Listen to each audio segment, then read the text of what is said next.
Operations like Balakot have also demonstrated that given the political will, aerospace power can be effectively used in a no-war, no-peace situation. Balakot में जो हुआ 26 फरवरी 2019 को, वो ये demonstrate करता है कि भारत जो है उसके पास अब ये कैपेबिलिटी आ रही है।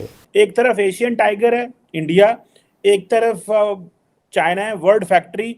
ये दोनों के साथ ही हम कारोबार नहीं कर रहे, दोनों तरक्की कर रहे हैं। और अब कराची में चाइनीज बिजनेसेस को बंद किया जा रहा है। बेड़ा गर्क हो गया, बेड़ा गर्क। I am not joking. जो एयर चीफ हैं वो कहते हैं कि बालाकोट ने ये साबित किया कि अगर पॉलिटिकल विल हो तो उस सिचुएशन में किस तरह एयर पावर को इस्तेमाल किया जा सकता है, और ख़ास तौर पे उस एनवायरनमेंट में जो कि न्यूक्लियर एनवायरनमेंट हो।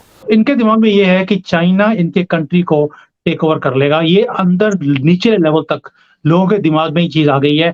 चाइना इनकी कंट्री को आहिस्ता आहिस्ता खोखला कर रहा है। चाइना मामू आएंगे, चाइना मामू दूर के। तो उधर से हमें इंडिया वाले दो थप्पड़ लगाते हैं कि किस लिए आ गए हो, और इधर से चाइना हमें पुश करता है कि जाके इंडिया को कुछ बोलो। फाइटर जेट्स भी हैं और फिर मिसाइल्स भी हैं, और जहाँ तक वो चाहे हमला करे एनिमी की टेरिटरी के अंदर जाकर। पाकिस्तान की जो हालत है आज की डेट में, उसके 4 टुकड़े 24 से पहले होने का पूरा अंदेजा है। वो इंडिया में एप्पल का स्टोर खुल गया है, तो वो किसी ने कहा कि छोड़ें यार, एप्पल का स्टोर खुल गया, हमारे यहाँ भी DHA के एक नए फेज का इफ्तिताह होने वाला है। तो ये भारत फौरी तौर पे एक्शन ले और पाकिस्तान को ये मौका ही ना मिले कि वो सिचुएशन को एस्केलेट करे। हर पाकिस्तानी जो है वो इंडिया की डेवलपमेंट्स को बड़ा नोट कर रहा है कि यार दो मुल्क थे, इकट्ठे आजाद हुए, वहाँ पे क्या चलता रहा, यहाँ पे ये चलता रहा।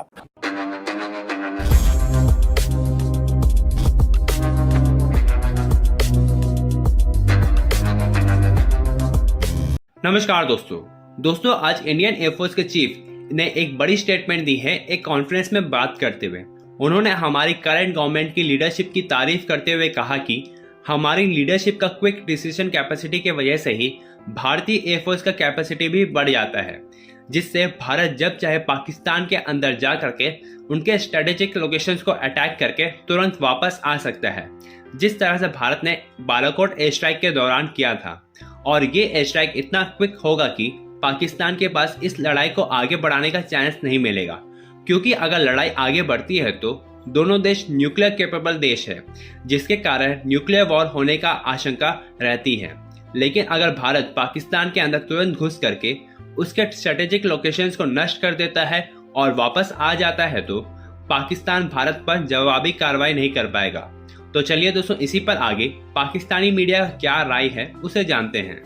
भारत के air chief marshal VR Chaudhary साहब ने गुज़श्ता रोज़ एक सेमिनार हुआ न्यू दिल्ली में, उससे खिताब किया और कहा कि जो मुस्तक़बिल की जंगें हैं वो बहुत हद तक इस पे डिपेंड करेंगी कि seeing first followed by the ability to strike first and then striking the furthest.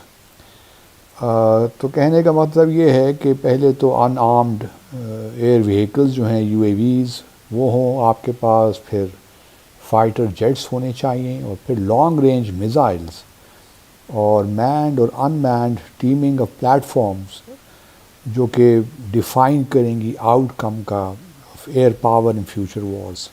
तो एयर पावर के लिए ज़रूरी है कि आपके पास एक लिहाज से UAVs हों, ड्रोन्स हो, इंटेलिजेंस हो, कि आप पहले देख लें सीइंग फर्स्ट, और उसके बाद फिर आपके पास ये कैपेबिलिटी होनी चाहिए कि आप स्ट्राइक करें, और फिर जहाँ जितनी दूर तक आप स्ट्राइक कर सकते हैं वो फिर आपकी एयर पावर की जो एफिशिएंसी और इफ़ेक्टिवनेस है, जो मुस्तक़बिल की जंग हैं वो इस तरह अब लड़ी जाएंगी।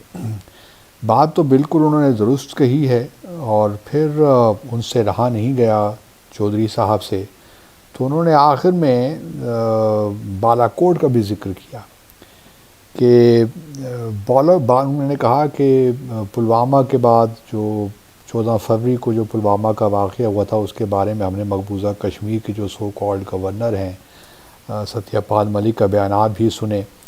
चलें वो तो अपनी जगह पे, लेकिन चौधरी साहब जो एयर चीफ हैं वो कहते हैं कि बालाकोट ने ये साबित किया कि अगर पॉलिटिकल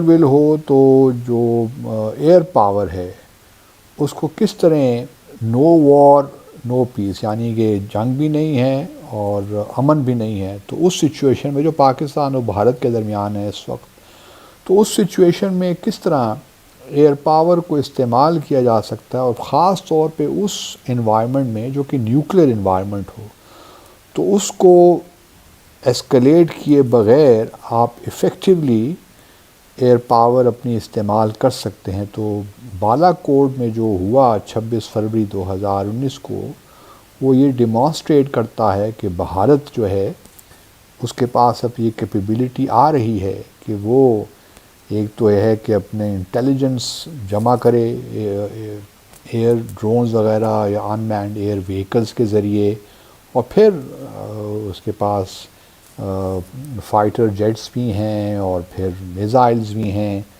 और जहाँ तक वो चाहे हमला करे एनिमी की टेरिटरी के अंदर जाकर, लेकिन ये ख्याल भी साथ रहे कि वो जो ऑपरेशन है ये इस कदर जल्द हो जाए कि जो आपका दुश्मन है उसको ये मौका में ना मिले कि वो चीज़ों को एस्केलेट करे। ये तो हम बड़े अरसे से जानते हैं कि भारत जो कोल्ड स्टार्ट डॉक्ट्रिन है उस पर बड़े अरसे से काम कर रहा है। एक प्लान शेयर करा है उन्होंने कि एडिशनल $3 अरब ये इंटरनेशनल मॉनेटरी फंड से किस तरीके से लेकर आएंगे।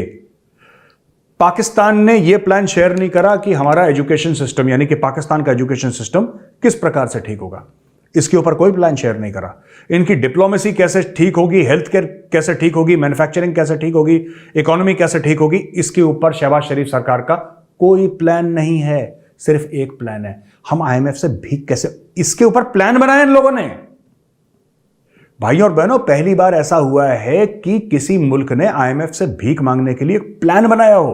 प्रॉपर कागज पे एक प्लान बनाया इन्होंने कि हम पहले ऐसे करेंगे, फिर हम घर जाएंगे, फिर हम कटोरा लेंगे, फिर हम कपड़ा लेके कटोरे को चमकाएंगे, फिर उसके बाद हम फटे पुराने कपड़े पहनेंगे क्योंकि उससे सिंपैथी आएगी, फिर हम जाएंगे IMF के दरवाजे में खटखटाएंगे, फिर वो नहीं दरवाज़ा खोलेगा, फिर हम डोरबेल बजाएंगे, फिर नहीं खोलेगा, फिर खटखटाएंगे, फिर ऊपर छातियां पीटेंगे, रोएंगे। जब मजबूरी में IMF दरवाज़ा खोल देगा उसके बाद हम सामने कटोरा रख दें। प्रॉपर एक प्लान बना है यार। देखो, IMF shares plan to secure 3 billion financing, और फाइनेंसिंग ऐसे लिख रहे हैं पाकिस्तानी जैसे कार खरीद रहे होंगे, घर खरीद। अरे तुम भीख मांग रहे हो उनसे, यू आर बेगिंग, है वो लोन, है वो लोन, वो एड नहीं है जो IMF दे रहा है वो लोन। बट जिस तरीके से तुम मांग रहे हो भीख है यार। लोन ऐसे मांगा जाता है? दे दे यार, प्लीज प्लीज दे दे, वरना मर जाऊंगा भाई। ऐसे होता है क्या?